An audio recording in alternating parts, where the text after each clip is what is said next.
Él vio a la pequeña y andrajosa niña zambullirse en las aguas oscuras donde su hijo se había desvanecido. Una mendiga salvando a un príncipe. Pero cuando su hijo finalmente despertó y susurró el nombre de ella, se dio cuenta de que la niña que lo había salvado era el mismo fantasma que llevaba toda una vida llorando. Alejandro Alcázar era el arquitecto de una vida perfecta y el prisionero de una jaula dorada. A sus 50 años, presidía un imperio financiero desde un despacho en el último piso de un rascacielos que llevaba su nombre, pero su verdadero reino era la vasta y silenciosa mansión a orillas del lago Esmeralda. La casa era una obra maestra de la arquitectura moderna, con paredes de cristal que ofrecían vistas panorámicas de las aguas tranquilas y de los bosques que la rodeaban. Pero para Alejandro, esas vistas no eran una fuente de paz, sino un recordatorio constante de la tragedia que había definido su existencia. Fue en ese mismo lago, 6 años atrás, donde lo había perdido todo, o casi todo. Un estúpido accidente de navegación en una tarde de verano, una lancha rápida que apareció de la nada, un impacto brutal. Él había sobrevivido, con algunas costillas rotas y un corte en la frente. Su esposa, la vibrante y hermosa Elena, no tuvo tanta suerte. Y su hija, su pequeña hija de apenas 1 año, Luna, cuyo cuerpo nunca fue encontrado, fue declarada ahogada, arrastrada por las corrientes profundas del lago. De aquella familia perfecta, solo le quedaba un fragmento, su hijo Mateo, que entonces tenía apenas 1 año y que fue encontrado flotando, aferrado a un chaleco salvavidas, milagrosamente ileso. Desde ese día la vida de Alejandro se convirtió en un ejercicio de sobreprotección paranoica. Mateo, ahora con 6 años, era su única razón para existir, el único tesoro que le quedaba en su naufragio personal. Vivía rodeado de una seguridad asfixiante, niñeras, tutores, guardaespaldas. Su mundo era la mansión y sus jardines meticulosamente cuidados, un paraíso artificial diseñado para mantener a raya cualquier peligro, cualquier imprevisto, y sobre todo, para mantenerlo alejado del lago. El lago era un territorio prohibido, una cicatriz en el paisaje y en su alma. Aquella tarde soleada, la jaula dorada parecía más opresiva que nunca. Alejandro observaba desde la ventana de su estudio, una estancia decorada con la sobriedad del éxito y la frialdad de la soledad. Abajo, en el inmenso césped que moría a pocos metros de la orilla del lago, Mateo jugaba a la pelota con su niñera, una joven eficiente llamada Inés. El niño reía, un sonido que para Alejandro era a la vez música y una punzada de dolor, un eco de la familia que una vez fue. Pero de repente, la risa de Mateo cesó. El niño se quedó quieto, su atención fija en el linde del bosque que rodeaba la propiedad, justo donde comenzaba la orilla del lago. Alejandro siguió su mirada, pero no vio nada, solo el juego de luces y sombras entre los árboles. «¿Qué pasa, Mateo?», gritó la niñera, acercándose a él. «Vi a alguien», susurró el niño, su vocecita apenas audible a esa distancia. «Una niña». Inés miró hacia el bosque. «No hay nadie, cariño, estás imaginando cosas. Vamos, volvamos a la casa». Pero Mateo no se movía. Seguía con la mirada clavada en el mismo punto, como si estuviera hipnotizado. Alejandro sintió un escalofrío inexplicable. No era la primera vez. En las últimas semanas Mateo había mencionado varias veces haber visto a una niña del bosque. Alejandro lo había atribuido a la imaginación fértil de un niño solitario, a un amigo invisible creado para poblar su mundo aislado. Pero la insistencia del niño, su expresión de fascinación, comenzó a inquietarlo. La niñera Inés se distrajo un segundo para responder una llamada en su móvil. Un segundo. En el mundo de seguridad paranoica de Alejandro, un segundo era una eternidad, una grieta por la que podía colarse la catástrofe. Y la catástrofe llegó. Mateo, aprovechando la distracción de su cuidadora y atraído por esa presencia invisible en el bosque, echó a correr, no hacia la casa, sino hacia la orilla del lago. «¡Mateo, no!», gritó Alejandro desde la ventana, su voz ahogada por el pánico. Corrió hacia la orilla, sus pequeños pies moviéndose con la velocidad de la curiosidad infantil. La hierba terminaba en un pequeño muelle de piedra, cubierto de un musgo verde y resbaladizo por la humedad. Mateo llegó al borde, se detuvo y miró hacia el bosque, buscando a la niña que creía haber visto. Entonces tropezó. Su pie resbaló en la piedra húmeda. Perdió el equilibrio y con un pequeño grito de sorpresa, cayó al agua. El sonido del chapoteo fue como un disparo en el corazón de Alejandro. El tiempo se detuvo. Vio a la niñera soltar el teléfono y correr gritando. Vio a su hijo forcejear en el agua, sus bracitos agitándose desesperadamente antes de que el lago, ese monstruo paciente y oscuro, se lo tragara. Alejandro sintió que el suelo desaparecía bajo sus pies. La misma escena. El mismo lago. La misma pesadilla repitiéndose. Salió de su estudio como una exhalación, bajando las escaleras de 3 en 3, su mente gritando en un bucle de terror. No otra vez. Por favor, Dios, no otra vez. Llegó a la orilla, sin aliento, el corazón a punto de estallar. El pánico lo paralizaba. Quería saltar, pero el recuerdo del agua fría, de la oscuridad, de la última vez que había estado allí, lo congelaba. Miraba la superficie tranquila del lago, donde unas pocas burbujas indicaban el lugar donde su hijo había desaparecido. La niñera lloraba histéricamente, incapaz de hacer nada. Los guardias de seguridad corrían desde sus puestos, alertados por los gritos, pero estaban demasiado lejos. Sería demasiado tarde. Fue entonces cuando la vio, la niña del bosque de Mateo. Salió de entre los árboles, no como una aparición, sino como una realidad cruda y tangible. Era una niña, sí, de unos 7 años, un año mayor que Mateo. Estaba descalza, vestida con un vestido descolorido y roto. Su cabello rubio estaba enmarañado, su rostro y sus manos sucios. Era una pequeña mendiga, una niña de la calle, que de alguna manera había logrado colarse en su fortaleza de seguridad. Vio la conmoción, vio a Alejandro paralizado de terror, vio el punto en el agua donde Mateo se había hundido, y sin una palabra, sin un grito, sin un instante de vacilación, corrió. Corrió por el césped con una velocidad sorprendente, sus pies descalzos apenas tocando el suelo. Llegó al borde del muelle y sin detenerse, se zambulló en las aguas profundas y oscuras del lago. La acción fue tan rápida, tan decidida, que dejó a todos sin aliento. Una niña de 7 años, una pequeña indigente, acababa de lanzarse al agua para salvar al hijo del millonario. Alejandro observaba, su parálisis rota ahora por un nuevo tipo de shock. Vio la pequeña cabeza rubia de la niña desaparecer bajo la superficie. Pasaron segundos que parecieron siglos. Él contuvo la respiración, su corazón en un puño. ¿Se había ahogado ella también? ¿Había enviado el destino a una segunda niña a morir en ese lago maldito? La desesperación estaba a punto de consumirlo cuando la vio resurgir. Jadeaba, tosiendo, pero no estaba sola. Con un esfuerzo sobrehumano arrastraba el cuerpo inerte de Mateo. Lo había encontrado, lo había sacado de las profundidades. Nadie esperó a que llegara a la orilla. Alejandro y uno de sus guardias se metieron en el agua hasta la cintura para ayudarla. Sacaron a los 2 niños del lago y los depositaron sobre el césped. Mateo no respiraba. Sus labios estaban azules, su rostro pálido como la cera. El pánico volvió a apoderarse de Alejandro. «¡Hagan algo!», gritó a sus guardias, que parecían tan paralizados como él. Pero fue la niña, la pequeña mendiga, quien tomó el control. Temblando de frío, con el agua chorreando de sus harapos, se arrodilló junto a Mateo. «Pónganlo de lado», ordenó, su vocecita sonando con una autoridad increíble.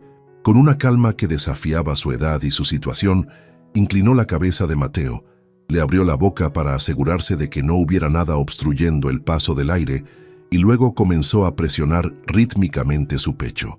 Después, le dio unos golpes firmes en la espalda. Era una maniobra de primeros auxilios, realizada con una precisión asombrosa. «¿Dónde has aprendido a hacer eso?», logró preguntar Alejandro atónito. «En la calle se aprenden muchas cosas, señor», respondió ella sin dejar de trabajar. Y entonces funcionó. Mateo sufrió una convulsión y un chorro de agua salió de su boca. Luego tosió. 1, 2, 3 veces. Una tos violenta, agónica, seguida de una bocanada de aire profunda y ruidosa. Sus ojos se abrieron de golpe. Estaba vivo. El alivio que sintió Alejandro fue tan inmenso que sus piernas cedieron y cayó de rodillas junto a su hijo. Lo abrazó llorando, besando su rostro mojado, murmurando su nombre una y otra vez. «Estás bien, mi amor, estás bien. Papá está aquí». Cuando el primer torrente de alivio pasó, se giró hacia la niña, la heroína, su salvadora. Quería darle las gracias, quería ofrecerle el mundo entero. Se levantó dispuesto a prometerle cualquier cosa que deseara. Pero antes de que pudiera decir una palabra, Mateo, que ya recuperaba la conciencia por completo, se incorporó sobre sus codos, miró a su alrededor, desorientado, y luego sus ojos se posaron en la niña de cabello rubio que lo observaba en silencio, temblando de frío. Una sonrisa débil pero inconfundible se dibujó en los labios de Mateo y pronunció las primeras palabras, unas palabras que no iban dirigidas a su padre, sino a ella. Unas palabras que no tenían ningún sentido, unas palabras que hicieron que el mundo de Alejandro Valdeleón se hiciera añicos por segunda vez en su vida. «Me encontraste, Luna», susurró el niño. Luna, el nombre de su hija muerta. Alejandro se quedó helado, el corazón convertido en un trozo de hielo. Miró a su hijo, luego a la niña mendiga. ¿Cómo? ¿Cómo era posible que Mateo supiera ese nombre? ¿Y por qué lo decía como si la conociera, como si la hubiera estado esperando? El misterio de su rescate acababa de ser eclipsado por un enigma infinitamente más profundo y aterrador. La palabra Luna, susurrada por los labios azules y temblorosos de Mateo, fue una detonación silenciosa que hizo añicos la realidad de Alejandro. Se quedó congelado, arrodillado sobre el césped húmedo, su mente incapaz de procesar el sonido. Miró el rostro de su hijo, luego el de la niña andrajosa, y de nuevo el de su hijo. Luna, un nombre que él no había pronunciado en voz alta en 6 años, un nombre que pertenecía a un fantasma, a un dolor enterrado en las profundidades de aquel mismo lago. ¿Qué has dicho, Mateo?», preguntó Alejandro, su voz un graznido ahogado. Pero Mateo, agotado por la terrible experiencia, ya se había desvanecido en un estado de semi-inconsciencia, su pequeña cabeza apoyada en el pecho de su padre. La niñera, Inés, y los guardias de seguridad, ahora recuperados del shock inicial, se arremolinaron a su alrededor. «Hay que llevarlos a la casa, señor, necesitan entrar en calor», urgió uno de los guardias. «La ambulancia ya viene en camino». Alejandro actuó por puro instinto, su mente aún en un torbellino. Levantó a su hijo en brazos, el pequeño cuerpo lánguido y frío. «Y a ella también», ordenó, señalando a la niña con la cabeza. «Tráiganla, con cuidado». El contraste al entrar en la mansión fue brutal. Pasaron del caos emocional y el aire libre a la quietud opulenta y climatizada del gran salón. Depositaron a Mateo en uno de los enormes sofás de terciopelo, envolviéndolo en mantas de cachemira. La niña, Luna, fue traída por Inés. Se quedó de pie en medio de la alfombra persa, temblando de frío, el agua de sus harapos goteando sobre el lujoso tejido. Miraba a su alrededor con los ojos muy abiertos, como un animalito salvaje atrapado en una jaula de oro. Estaba asustada, abrumada por la inmensidad y el lujo, lista para salir corriendo a la primera oportunidad. Alejandro, mientras tanto, luchaba por encontrar una explicación lógica. ¿Cómo podía Mateo saber ese nombre? ¿Lo habría oído en alguna conversación de los sirvientes? Imposible. Él mismo se había asegurado de que el nombre de su hija perdida fuera un tabú en esa casa, un tema prohibido para proteger su propio y frágil corazón. Era una coincidencia, una alucinación de Mateo producto del trauma y la falta de oxígeno. Sí, eso tenía que ser. Su mente se aferró a esa explicación racional como un náufrago a una tabla. Los paramédicos llegaron, llenando la sala con su eficiencia profesional. Mientras examinaban a Mateo, confirmando que sus signos vitales se estabilizaban, pero que necesitaba ser trasladado al hospital por precaución, Alejandro se acercó a la niña. Se arrodilló frente a ella, tratando de que su voz sonara amable y no delatara el torbellino que sentía por dentro. «Muchas gracias», le dijo. «Has sido increíblemente valiente. Me has devuelto a mi hijo. Te debo la vida». La niña solo lo miraba, sus ojos azules tan claros y profundos que era difícil sostenerle la mirada. No decía nada. «¿Cómo te llamas?», preguntó él, el corazón martilleándole en el pecho mientras esperaba la respuesta. Ella dudó, sus labios temblando. «No tengo nombre. susurró finalmente. Solo me llaman la niña. La respuesta lo descolocó. Sin nombre. Pero mi hijo, él te ha llamado Luna. Al oír el nombre, los ojos de la niña se abrieron un poco más. Una chispa de extrañeza, de un reconocimiento vago cruzó por ellos, pero negó con la cabeza. No sé. A veces oigo ese nombre. En mis sueños. Sueños. La misma palabra que Mateo había usado para describir a su niña del bosque. La explicación racional de Alejandro comenzaba a tambalearse. Los paramédicos decidieron que la niña también debía ser examinada. A pesar de su aparente fortaleza, estaba sufriendo de hipotermia y desnutrición. La llevaron junto con Mateo en la misma ambulancia al hospital privado más exclusivo de la ciudad. Alejandro lo siguió en su propio coche, su mente corriendo a 1000 por hora, tratando de armar un rompecabezas cuyas piezas no encajaban. En el hospital, mientras Mateo era sometido a un chequeo completo, Alejandro se quedó con la niña en una sala de examen pediátrica. Le trajeron ropa seca del hospital, un chándal gris que le quedaba enorme. Le dieron un caldo de pollo caliente que ella bebió con una avidez que le rompió el corazón a Alejandro. Fue allí, bajo la luz estéril del hospital, donde Alejandro supo que no podía dejar las cosas así. No podía simplemente darle dinero a esa niña y enviarla de vuelta a la calle. Estaba inexplicablemente ligado a ella, no solo por la gratitud, sino por el misterio que la rodeaba. Mientras Luna era atendida por una enfermera, Alejandro hizo una llamada. Era a Ramírez, su jefe de seguridad y el hombre que resolvía lo irresoluble. «Ramírez, necesito que encuentres algo», dijo Alejandro, su voz baja y urgente. «Hace 6 años, en el accidente del lago, el informe oficial dice que el cuerpo de mi hija, Luna, nunca fue encontrado, que se la dio por ahogada. Quiero que reabras eso. Quiero que busques en los registros de todos los orfanatos, de todos los hospitales públicos, de todos los servicios sociales de la región. Busca cualquier registro de una niña recién nacida, no identificada, encontrada en las semanas posteriores al accidente. Cualquier cosa. No me importa el coste ni lo que tengas que hacer. Encuéntrala». Colgó el teléfono. La orden era una locura, una aguja en un pajar, la última patada de ahogado de un padre en duelo. Pero tenía que saberlo. Luego, volvió a la habitación de la niña. «¿Tienes familia, pequeña? ¿Alguien que te esté buscando?» Ella negó con la cabeza. «Estoy sola, desde siempre». «¿Dónde vives?», insistió él. «En el bosque», respondió ella con simpleza. «En una cueva vieja». La imagen de esa niña de 7 años, sobreviviendo sola en un bosque, fue demasiado para Alejandro. La compasión que sentía era abrumadora. Decidió que, fuera quien fuese, no volvería a esa vida. Pasaron las horas. Mateo fue declarado fuera de peligro, solo con una leve hipotermia y el susto en el cuerpo. Lo instalaron en una suite pediátrica para pasar la noche en observación. Alejandro pidió una segunda cama en la misma suite y le dijo al personal del hospital que la niña se quedaría con ellos bajo su responsabilidad. Esa noche Alejandro no durmió. Se sentó en un sillón, observando a los 2 niños dormir en sus respectivas camas de hospital. Eran como el día y la noche.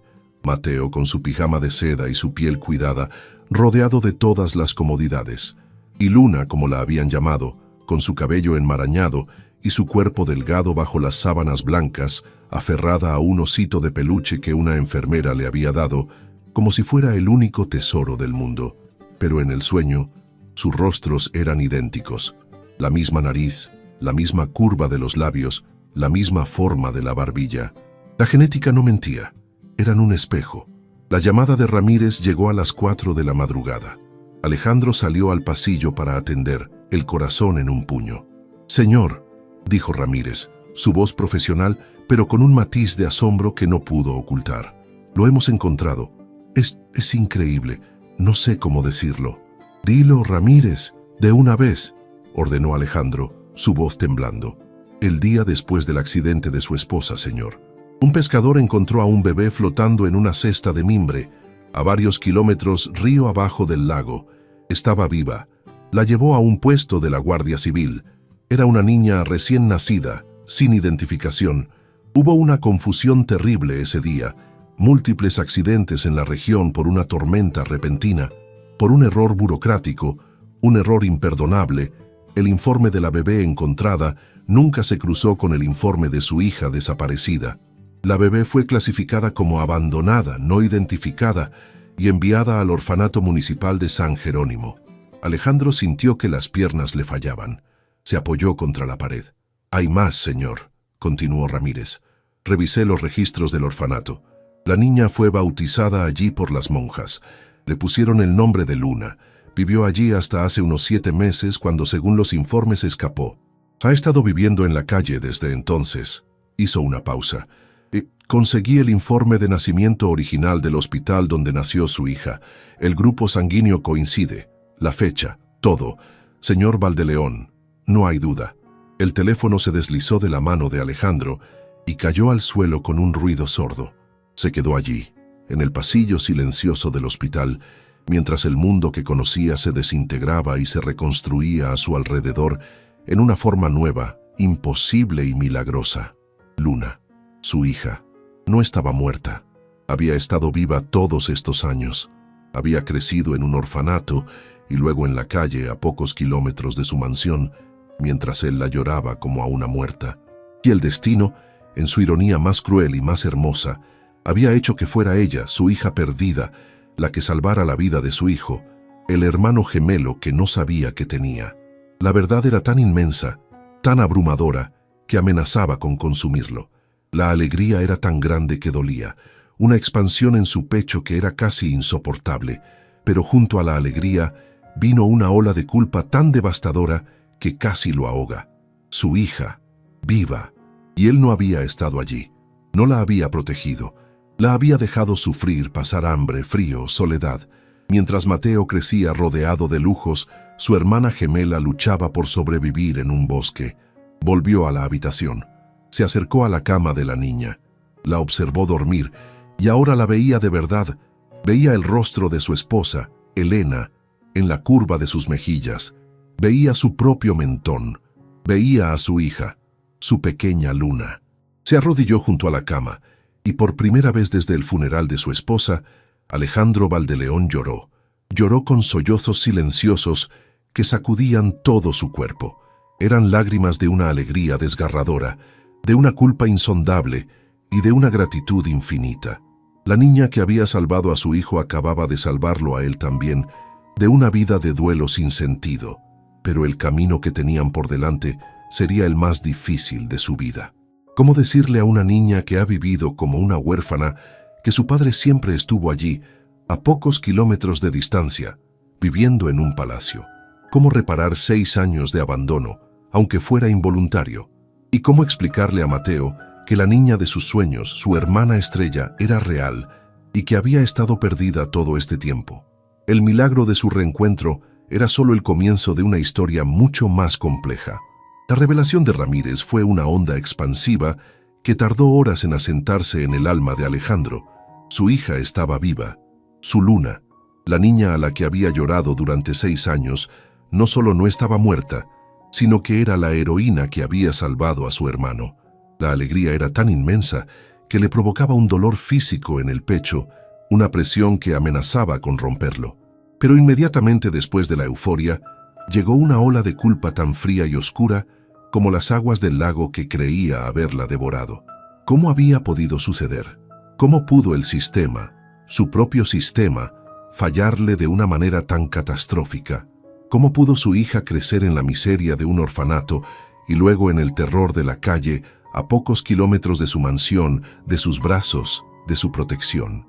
La rabia contra el mundo, contra la burocracia, contra sí mismo, era un fuego que lo consumía por dentro. Se juró a sí mismo que cada persona responsable de aquel error imperdonable pagaría por ello. Pero eso sería después. Ahora solo importaba una cosa: su hija. El problema era abrumador. ¿Cómo se le dice a una niña que ha sobrevivido en el abandono total que su vida entera ha sido un error, que tenía un padre, un hermano, un hogar, y que le fue arrebatado por una cruel negligencia? Acercarse a ella y decirle, «Soy tu padre», podría ser un acto de una crueldad aún mayor, un shock que su frágil y resiliente espíritu quizás no podría soportar. Tomó una decisión. El camino hacia la verdad debía ser construido con paciencia, con confianza, con amor. Tenía que ganarse su corazón antes de poder reclamar su lugar como su padre. Cuando los médicos dieron de alta a ambos niños al día siguiente, Alejandro no los separó. «Se quedará con nosotros», anunció a su asombrado personal cuando llegaron a la mansión. «Ella es una invitada muy especial. Preparen la habitación de invitados junto a la de Mateo. Y asegúrense de que no le falte absolutamente nada». Así comenzaron los días más extraños y maravillosos en la historia de la mansión Val de León.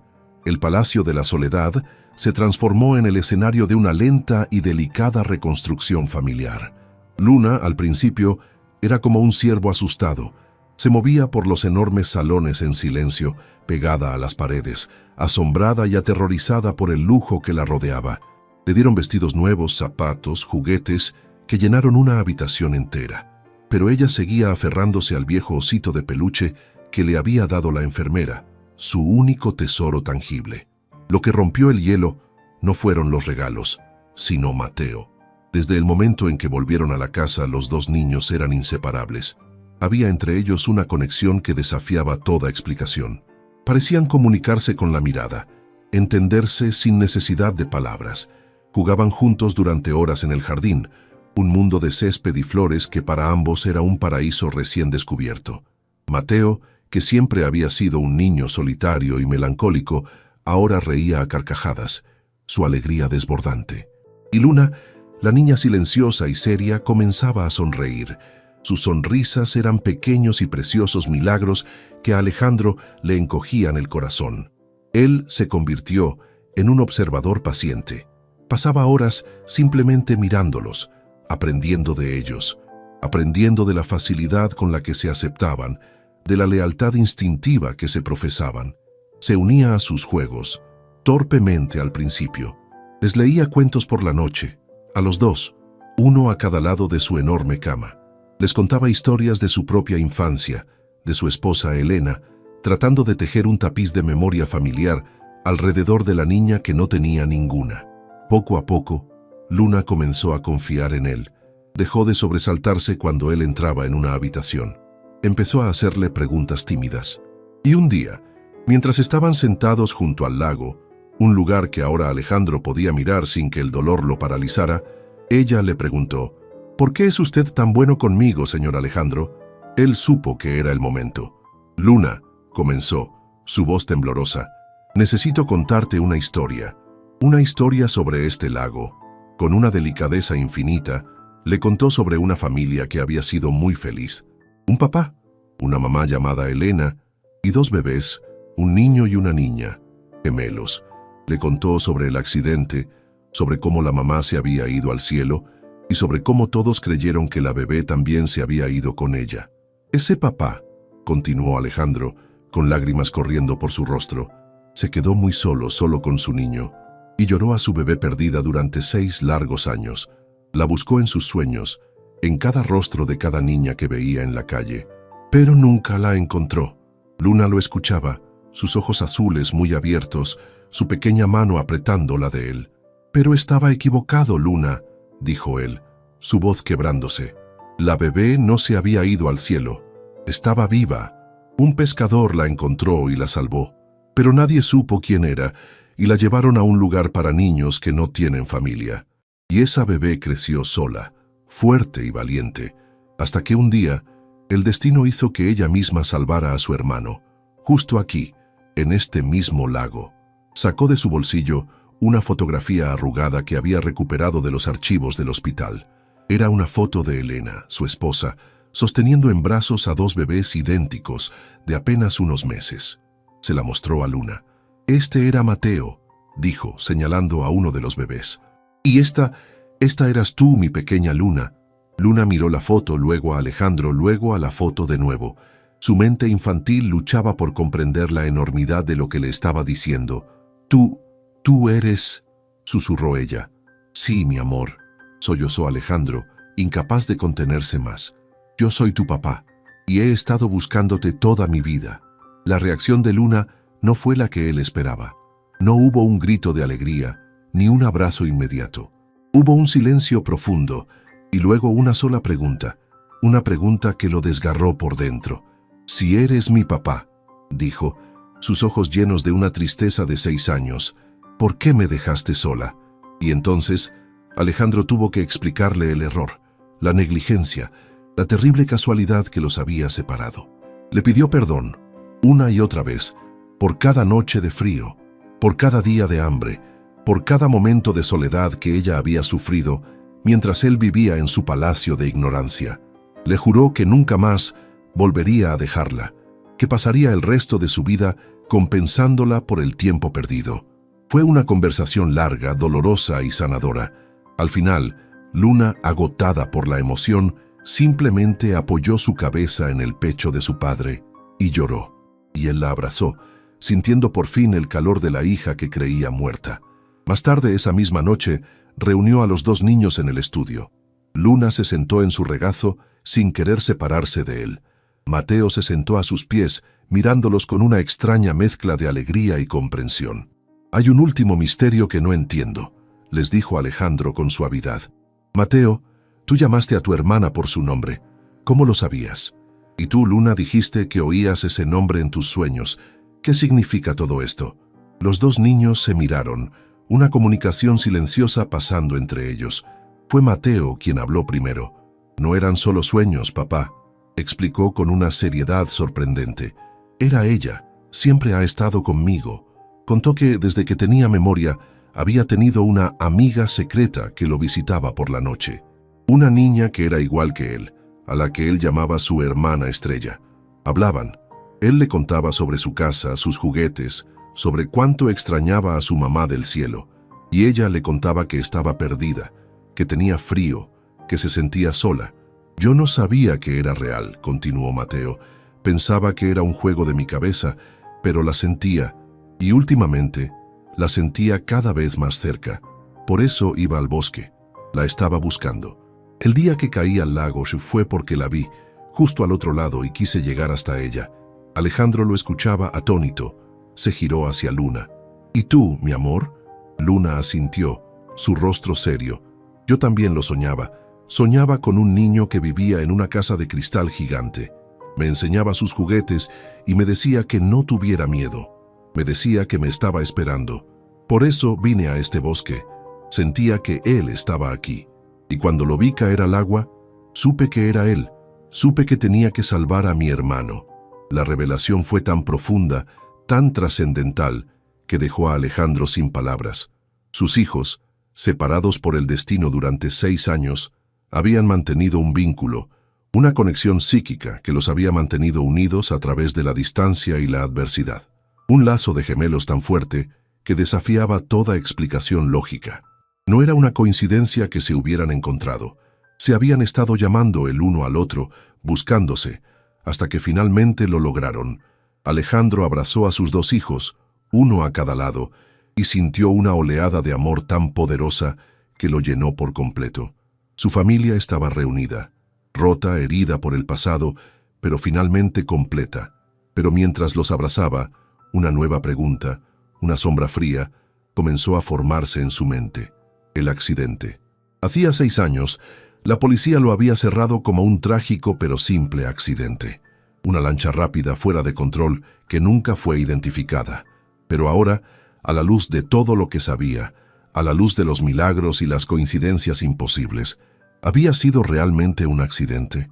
¿O había algo más oscuro, más deliberado, detrás de la tragedia que había destrozado su vida y que casi le cuesta la de sus 2 hijos? La alegría de su reencuentro se vio empañada por una nueva y aterradora sospecha. La batalla por encontrar a su hija había terminado. Pero sentía, con un instinto helado, que la batalla por descubrir la verdad sobre la muerte de su esposa apenas estaba por comenzar. La revelación del vínculo inexplicable entre Mateo y Luna dejó a Alejandro en un estado de asombro y reverencia. Se sentía como un hombre que, habiendo vivido toda su vida en un mundo plano, de repente descubría que la Tierra era redonda y que existían continentes enteros más allá de su comprensión. La alegría de tener a sus 2 hijos juntos, sanos y salvos, era inmensa. Una luz tan brillante que amenazaba con cegarlo, pero en los bordes de esa luz, una sombra fría comenzaba a extenderse. La duda. Si el encuentro de sus hijos no había sido una coincidencia, sino el resultado de una conexión profunda y misteriosa. ¿Podría el accidente que los separó haber sido también algo más que una simple casualidad? La pregunta se instaló en su mente como un veneno, corroyendo la frágil paz que acababa de encontrar. Los días que siguieron fueron un delicado acto de equilibrio entre construir un futuro y reexaminar el pasado. La mansión Val de León, antes un mausoleo, se llenó de vida. El primer acto oficial de Alejandro fue presentar a Luna a todo el personal de la casa. Reunió a la señora Elvira, la gobernanta, a Carlos, el chofer, y al resto de los empleados en el gran salón. «Quiero presentaros a alguien», dijo, su voz resonando con una emoción contenida. Puso sus manos sobre los hombros de Mateo y de Luna, que estaban de pie a su lado. «Este es Mateo, mi hijo. Y esta», hizo una pausa, su voz quebrándose, «es Luna, mi hija. Ha vuelto a casa». La conmoción entre los sirvientes fue palpable, seguida de un murmullo de incredulidad y luego de sonrisas y lágrimas silenciosas. Ellos, que habían sido testigos mudos del dolor de Alejandro durante 6 años, ahora eran partícipes de su milagro. Esa presentación oficial fue el primer paso para cimentar la nueva realidad de su familia. La vida cotidiana se convirtió en una serie de primeras veces. La primera cena de los 3 juntos, en la enorme mesa del comedor, donde las risas de los niños llenaban el espacio que antes solo ocupaba el eco de la soledad. La primera vez que eligieron una habitación para Luna, transformando una de las estancias de invitados en el cuarto de una princesa, con una cama con dosel y paredes pintadas de su color favorito, el azul del cielo al atardecer. La primera noche de cine en el gran salón, los 3 acurrucados en el sofá bajo una manta, viendo una película de dibujos animados, con un enorme tazón de palomitas entre ellos. Alejandro observaba fascinado la dinámica entre los gemelos. Era como si estuvieran recuperando 6 años de juegos perdidos en cuestión de días. Se entendían con una mirada, terminaban las frases del otro. A veces parecían saber lo que el otro pensaba antes de que lo dijera. Su vínculo era una fuerza de la naturaleza, una conexión hermosa y desconcertante que llenaba la casa de una energía nueva y vibrante. Mateo, antes un niño solitario y melancólico, ahora era un torbellino de alegría, el hermano mayor protector que le enseñaba a Luna a montar en bicicleta en los largos caminos del jardín.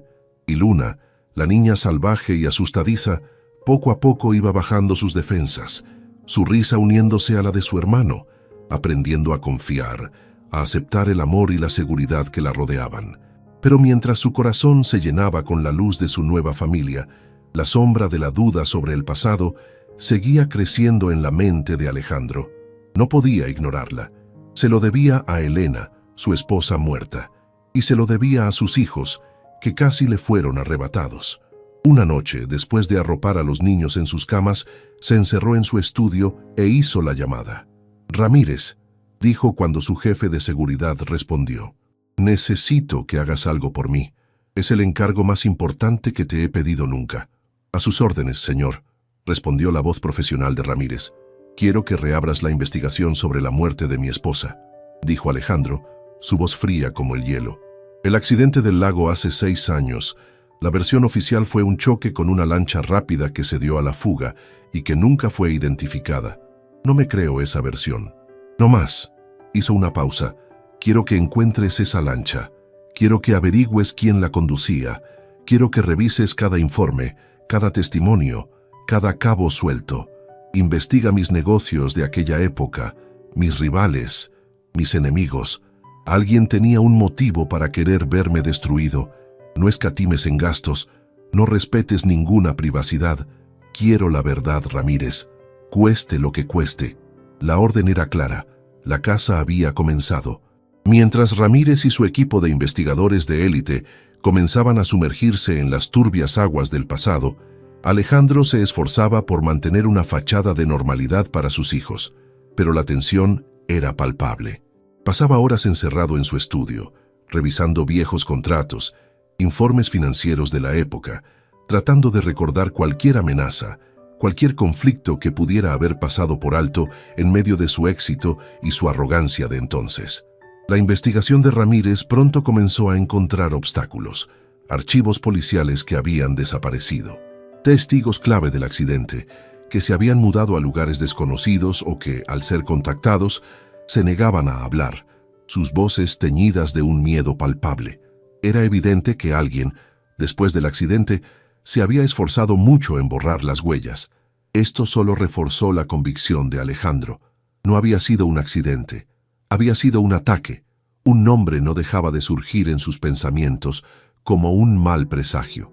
Ricardo Vargas, un rival empresarial de aquella época, un hombre tan ambicioso como él, pero sin ninguno de sus escrúpulos.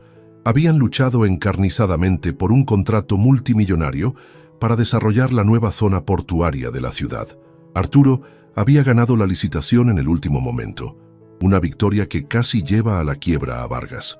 Recordaba la mirada de odio de Vargas en su último encuentro, una mirada que prometía venganza. El accidente había ocurrido solo 3 meses después.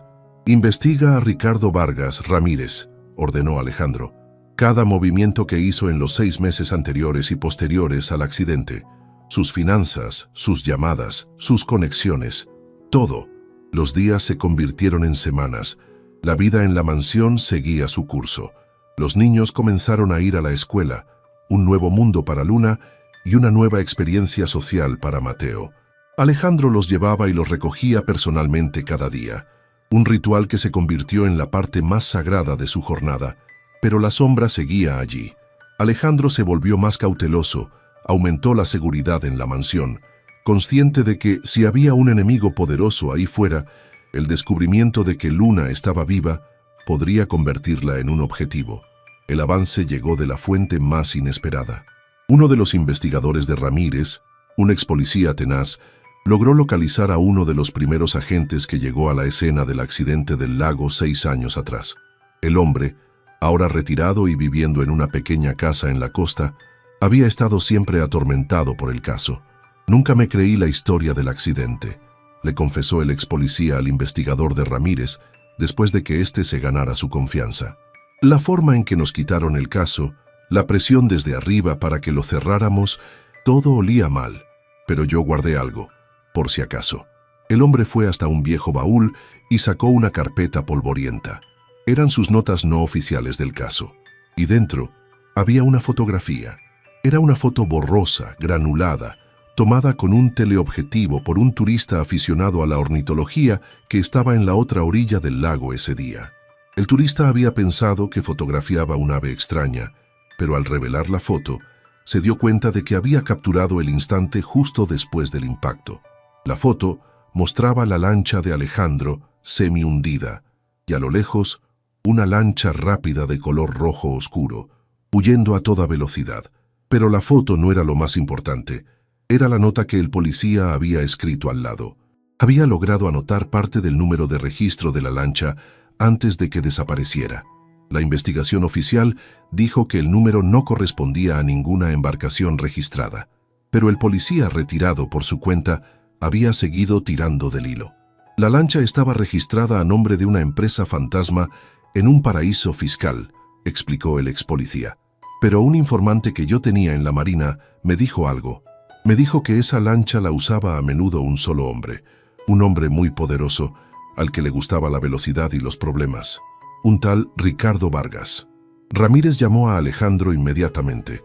La prueba no era definitiva, no era algo que se sostuviera en un tribunal, pero era la conexión, la pieza que faltaba. Esa noche, Alejandro se quedó en su estudio hasta tarde. Sobre su escritorio tenía la fotografía borrosa de la lancha roja y el informe de Ramírez, con el nombre de Vargas subrayado. La rabia que sintió era una energía fría, pura, afilada.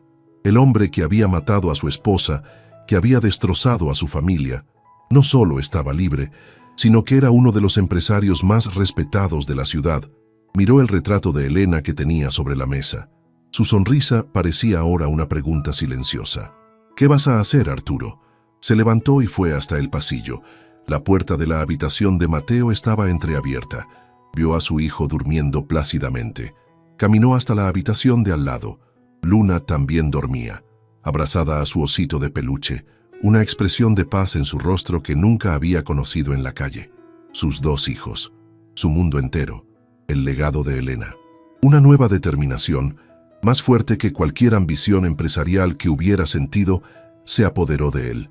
Esto ya no era solo por el pasado, era por el futuro, por proteger a los dos seres que le daban sentido a su vida. No podía permitir que un monstruo como Vargas siguiera existiendo en el mismo mundo que sus hijos, sin pagar por lo que hizo. Volvió a su estudio y cogió el teléfono. No llamó a la policía. Todavía no. Primero necesitaba entender a su enemigo. Ramírez, dijo cuando su hombre de confianza respondió, quiero un nuevo informe, todo sobre las operaciones actuales de Ricardo Vargas, sus empresas, sus socios, sus vulnerabilidades. Quiero saber dónde guarda su dinero, dónde esconde sus secretos. Quiero el mapa de su vida. Vamos a desmantelarlo, pieza por pieza. El león herido había terminado de lamerse las heridas. Ahora estaba listo para cazar. La batalla por la verdad se había transformado en una guerra silenciosa por la justicia, y Alejandro Valdeleón no iba a parar hasta ganarla. La revelación de que el accidente había sido con toda probabilidad un ataque deliberado orquestado por su antiguo rival, Ricardo Vargas, transformó a Alejandro. El dolor y la culpa, aunque seguían presentes, fueron canalizados hacia un nuevo y único propósito: la justicia. Una justicia fría, calculada y absoluta para el hombre que había asesinado a su esposa y que casi le arrebata a sus dos hijos. La mansión Valdeleón se convirtió en un cuartel general de guerra. Durante el día era un hogar lleno de la luz y la risa de Mateo y Luna. Alejandro se sumergía en su nuevo papel de padre, redescubriendo la simple alegría de leer un cuento, de ayudar con los deberes, de sanar las pequeñas heridas de sus hijos con un beso y una tirita. Cada sonrisa de Luna, cada abrazo de Mateo, era un recordatorio de lo que estaba en juego, un combustible para la batalla que libraba en secreto por las noches. Cuando los niños dormían, el estudio de Alejandro se transformaba en una sala de estrategia. Él y Ramírez, su leal jefe de seguridad, pasaban horas analizando la información que su equipo de investigadores privados iba recopilando. Construyeron un mapa de la vida de Ricardo Vargas, sus empresas, sus socios, sus rutinas, sus vicios. Buscaban una grieta en su armadura, una vulnerabilidad. Vargas era un enemigo formidable. Era inteligente, paranoico, y estaba rodeado por un círculo de lealtad comprado con dinero y miedo. Las pruebas que tenían, el testimonio de un policía retirado y una foto borrosa, no eran suficientes para llevarlo ante un tribunal. Necesitaban algo más. Necesitaban que el propio Vargas cometiera un error. Un hombre como él solo tiene dos debilidades, Ramírez, dijo Alejandro una noche, contemplando el perfil de su rival en una pantalla. La codicia y la arrogancia. Vamos a usar ambas en su contra. El plan que idearon fue arriesgado y audaz, una jugada digna de sus antiguas batallas corporativas. Decidieron tenderle una trampa. A través de intermediarios y canales financieros en el extranjero, Alejandro comenzó a filtrar información sobre una oportunidad de negocio irresistible. Un proyecto de desarrollo turístico en una isla del Caribe, con permisos gubernamentales supuestamente ya asegurados y un potencial de retorno de la inversión astronómico. Era el tipo de negocio que apelaba directamente a la codicia de Vargas, una oportunidad para dar un golpe maestro y consolidar su propio imperio. La carnada fue lanzada. Ahora solo quedaba esperar a que el tiburón mordiera el anzuelo. Mientras tanto, la vida familiar seguía su curso, una extraña mezcla de normalidad y tensión subyacente. Alejandro tuvo que contarle parte de la verdad a su nueva familia improvisada.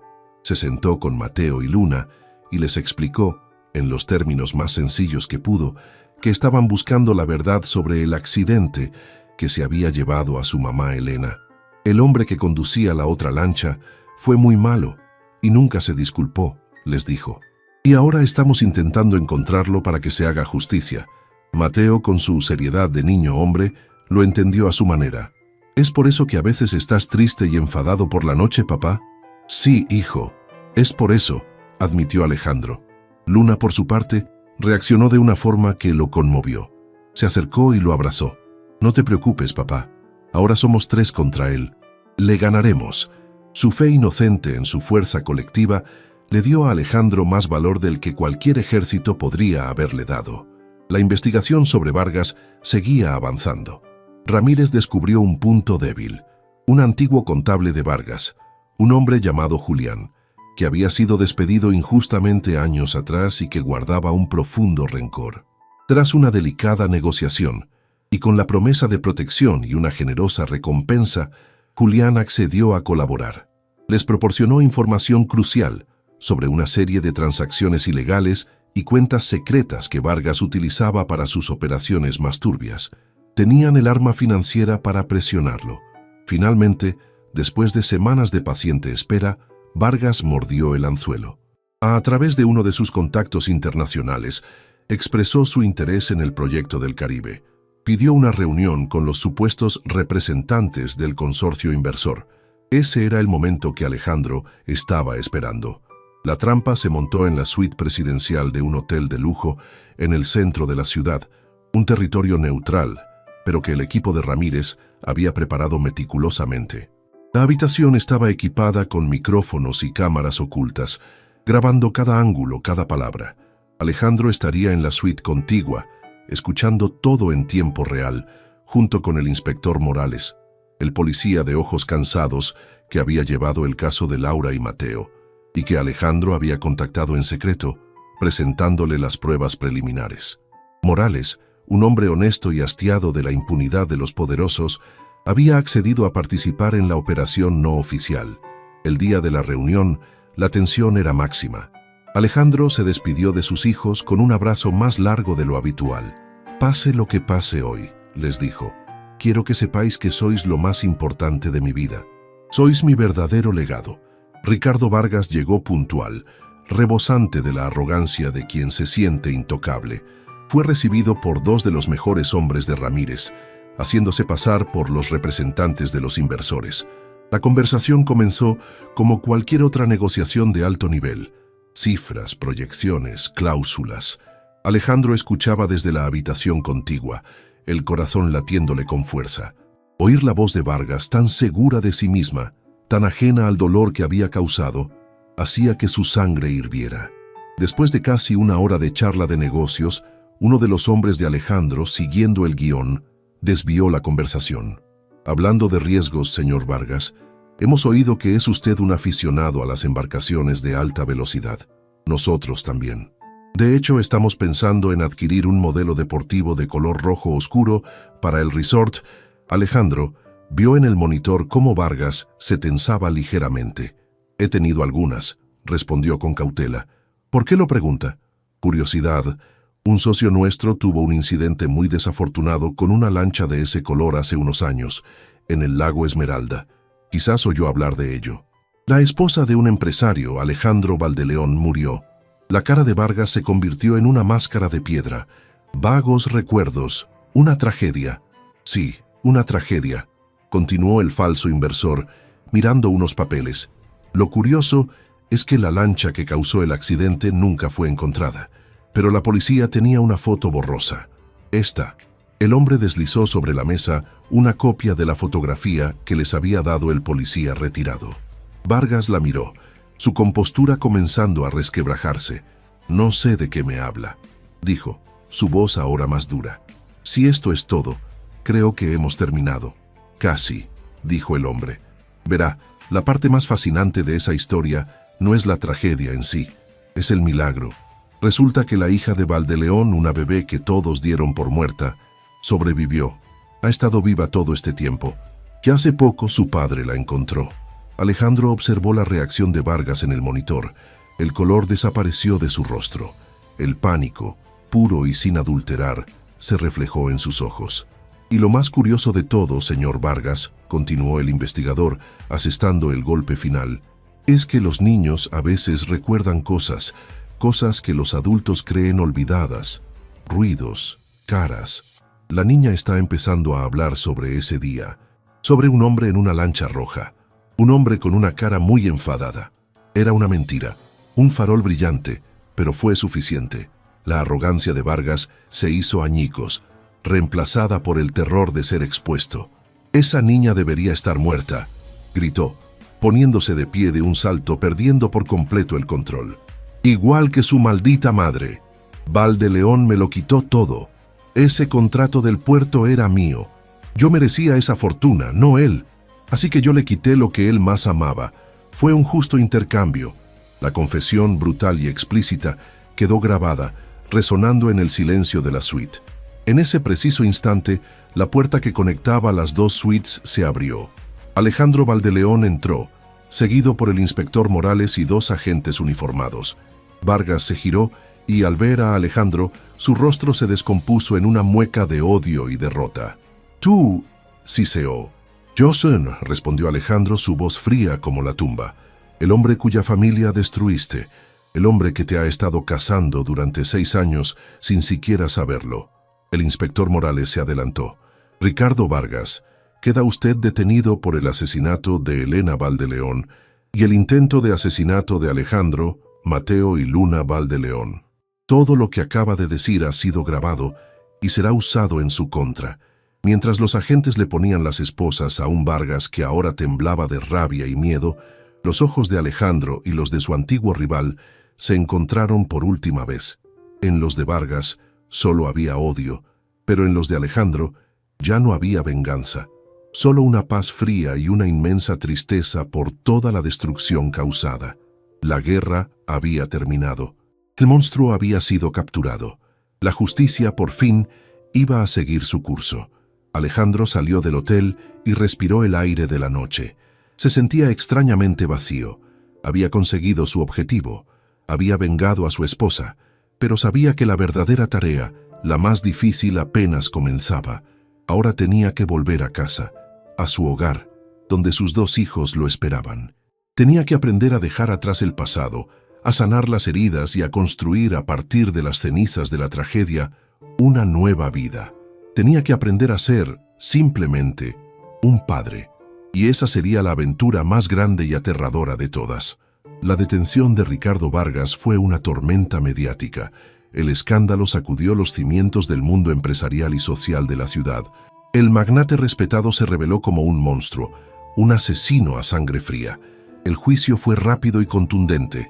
Las pruebas eran abrumadoras, la confesión grabada, el testimonio del mecánico, los registros financieros desenterrados por el equipo de Ramírez y el valiente testimonio del policía retirado.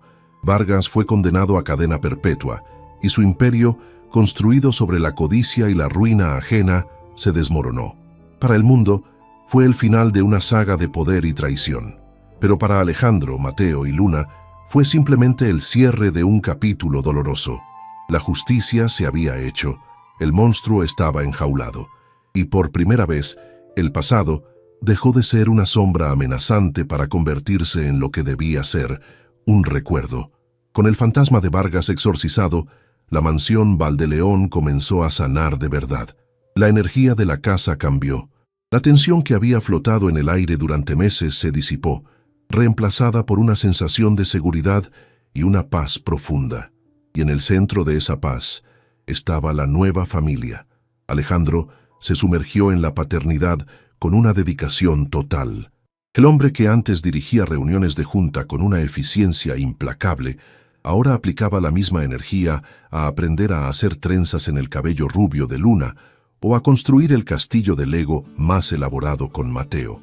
Descubrió que la alegría de escuchar a sus hijos reír a carcajadas era un dividendo infinitamente más valioso que cualquier cifra en la bolsa. Su transformación fue completa. Dejó la presidencia de su conglomerado, manteniendo solo un puesto en el consejo, y delegó la gestión diaria en sus hombres de confianza. Su nuevo trabajo a tiempo completo, como él lo llamaba, era ser padre, y era el trabajo más difícil y más gratificante de su vida. Aprendió a conocer a sus hijos, no como un milagro o un misterio, sino como las personas únicas y maravillosas que eran. Descubrió que Mateo, aunque extrovertido y alegre, tenía una profunda sensibilidad artística, un amor por la música y la poesía que le recordaba dolorosamente a su esposa Elena. Y descubrió que Luna, aunque al principio parecía frágil y tímida, poseía una voluntad de acero y una sabiduría instintiva, una resiliencia forjada en sus años de supervivencia solitaria. El vínculo entre los gemelos seguía siendo una fuente de asombro para él. A menudo los encontraba en el jardín, sentados juntos en silencio, y sabía que se estaban comunicando en su propio lenguaje secreto.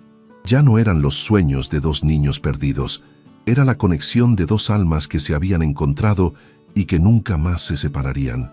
Se protegían, se consolaban, se entendían de una manera que nadie más podía. Eran dos mitades de un todo, y verlos juntos era la prueba viviente de que el amor era la fuerza más poderosa del universo. Isabela, la niñera, y Elvira, la gobernanta, se convirtieron en las figuras maternas que los niños necesitaban, ofreciendo un amor y un cuidado que iban mucho más allá de sus deberes profesionales. La mansión, antes un lugar de un solo hombre, ahora era un hogar bullicioso, lleno de vida, de carreras por los pasillos, de manchas de mermelada en los sofás caros y del sonido de la felicidad. Pero había una última herida que necesitaba sanar, un último fantasma que debía ser confrontado: el lago. El lago Esmeralda seguía allí, sus aguas tranquilas y hermosas desmintiendo la tragedia que ocultaban. Para Alejandro seguía siendo un lugar de dolor, y para los niños era un lugar de miedo y confusión, el escenario del accidente de Mateo y de su milagroso reencuentro. La familia no estaría completa, no estaría verdaderamente sanada, hasta que pudieran reconciliarse con ese lugar. La oportunidad llegó en el 7º aniversario de la muerte de Elena, la madre de los niños. En los años anteriores, Alejandro había pasado ese día solo, encerrado en su despacho, bebiendo whisky y torturándose con los recuerdos. Pero este año sería diferente. «Hoy vamos a dar un paseo en barco», les anunció a los niños durante el desayuno. Mateo y Luna lo miraron, sus rostros reflejando una mezcla de sorpresa y aprensión. «No tenéis que tener miedo», les dijo Alejandro con suavidad. «El lago no es nuestro enemigo, es solo agua, que hoy vamos a llenarlo de nuevos recuerdos, recuerdos felices. Lo haremos por mamá Elena». Compró una nueva lancha, un barco familiar, seguro y robusto, muy diferente del deportivo que tenía en el pasado. Esa tarde, bajo un cielo azul y despejado, los tres subieron a bordo.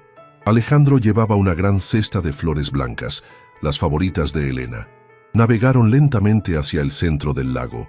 El motor emitía un suave ronroneo, y el sol brillaba sobre el agua, creando miles de pequeños diamantes danzantes. Cuando llegaron al lugar aproximado donde había ocurrido el accidente, Alejandro apagó el motor. Un silencio profundo y pacífico los envolvió. «Este fue el lugar donde mamá Elena se convirtió en una estrella», les dijo Alejandro a sus hijos, su voz serena. «Y fue el lugar donde tú, Luna, te perdiste. Y también fue el lugar donde os reencontrasteis». Sacó las flores de la cesta. Ella amaba las flores y amaba este lago. Antes de que se convirtiera en un lugar triste, era nuestro lugar feliz. Les dio un ramo de flores a cada uno. «Vamos a devolverle al lago un poco de la belleza que ella le daba». Uno por uno, arrojaron las flores al agua. Las flores blancas flotaron sobre la superficie azul, formando una hermosa y efímera alfombra. No fue un acto de luto, fue un acto de amor, de recuerdo y de liberación. «Gracias, mamá», susurró Mateo mirando las flores. «Te extrañamos», añadió Luna, su vocecita llevada por la brisa. Alejandro los abrazó, uno a cada lado. «Yo también la extraño, todos los días. Pero ahora cuando mire este lago ya no pensaré solo en lo que perdí. Pensaré también en lo que encontré. Pensaré en vosotros. En el día en que mi familia volvió a estar completa. Se quedaron allí en el centro del lago durante un largo rato, viendo cómo las flores se dispersaban lentamente, llevadas por la corriente. Y por primera vez, el lago no parecía un monstruo, sino un espejo tranquilo que reflejaba el cielo azul y la imagen de una familia que había encontrado la paz. El tiempo siguió su curso. La vida se asentó en una nueva y feliz normalidad. Mateo y Luna crecieron, sanos, inteligentes, inseparables. Él desarrolló el amor por la música y la historia que le inculcó su padre. Ella, su amor por la naturaleza y los animales, pasando horas explorando los bosques que rodeaban la mansión.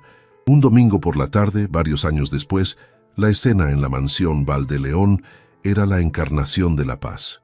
Alejandro, ahora un hombre de cabello completamente blanco, pero con una energía juvenil, estaba sentado en el césped, cerca de la orilla del lago. Ya no le temía. Era su lugar favorito. Observaba a sus hijos, ahora dos preadolescentes vibrantes, que jugaban a la orilla del agua. No con miedo, sino con una alegría respetuosa. Saltaban piedras sobre la superficie, reían, sus voces mezclándose con el sonido del viento en los árboles. El sol se ponía, tiñendo el lago de los mismos tonos de naranja y púrpura que una vez habían parecido tan oscuros para Alejandro. Pensó en el hombre que era, el millonario roto, que gritaba desesperado en esa misma orilla. Y pensó en el hombre que era ahora, un padre, un hombre cuyo corazón, que creía muerto, había sido resucitado por el amor de sus hijos. Se dio cuenta de que la verdadera salvación no había sido la de Mateo del ahogamiento. La verdadera salvación había sido la suya. Las palabras del niño al despertar no habían destruido su mundo. Lo habían reconstruido desde los cimientos, sobre una base de verdad, de amor y de redención. Luna se acercó y se sentó a su lado, apoyando la cabeza en su hombro. ¿En qué piensas, papá? Él le sonrió y la abrazó. Pensaba en lo afortunado que soy. Miró a Mateo, que ahora se unía a ellos, y luego al lago que brillaba bajo la última luz del día. Pensaba que, a veces, los naufragios más terribles nos llevan a las orillas más hermosas. Y en el silencio sereno de aquel atardecer, rodeado de sus dos hijos, Alejandro Valdeleón, el hombre que lo había perdido todo para luego encontrarlo de la forma más milagrosa, finalmente se sintió en casa.